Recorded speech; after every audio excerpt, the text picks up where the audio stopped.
Hi there, Mary Farias here with 5 minutes is better than nothing of self-development. Here it is, Christmas Eve, and I'm sneaking away to do 5 minutes. We're reading my book, How to Study Napoleon Hill's Think and Grow Rich. We're in Chapter 6, Imagination, page 134. How to make practical use of imagination. Ideas are the beginning points of all fortunes. Ideas are products of the imagination. Let us examine a few well-known ideas which have yielded huge fortunes, with the hope that these illustrations will convey definite information concerning the method by which imagination may be used in accumulating riches. The Enchanted Kettle. 50 years ago, an old country doctor drove to town, hitched his horse, quietly slipped into a drugstore by the back door, and began dickering with the young drug clerk. His mission was destined to yield great wealth to many people. It was destined to bring to the South the most far-flung benefit since the Civil War. For more than an hour behind the prescription counter, the old doctor and the clerk talked in low tones. Then the doctor left. He went out to the buggy and brought back an large, old-fashioned kettle, a big wooden paddle used for stirring contents of the kettle, and deposited them in the back of the store. The clerk inspected the kettle, reached inside his pocket, took out a roll of bills, and handed it over to the doctor. The roll contained exactly $500, the clerk's entire savings. The doctor handed over a small slip of paper on which was written a secret formula. The words on the small slip of paper were worth a king's ransom, but not to the doctor. Those magic words were needed to start the kettle to boiling, but neither the doctor nor the young clerk knew what fabulous fortunes were destined to flow from that kettle.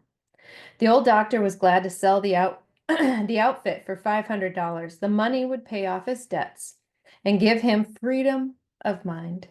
The clerk was taking a big chance by staking his entire life savings on a mere scrap of paper and an old kettle.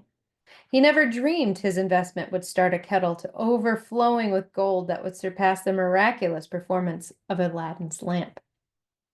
What the clerk really purchased was an idea. The old kettle and the wooden paddle and the secret message on a slip of paper were incidental.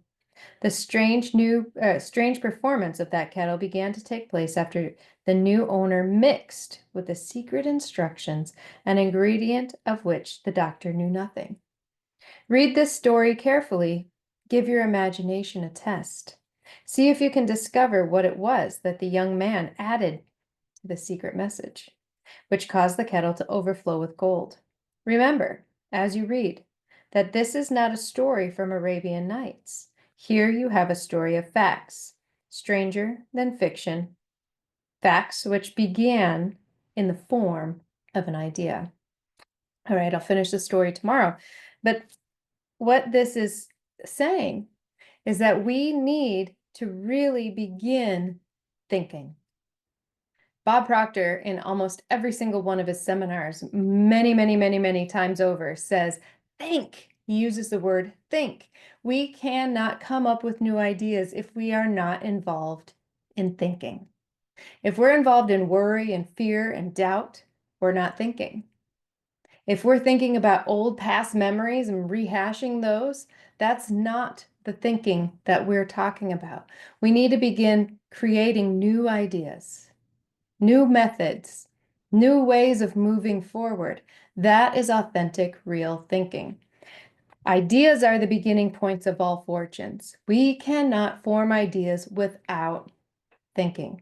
So today, I encourage you, begin thinking bigger. All for now. See you tomorrow.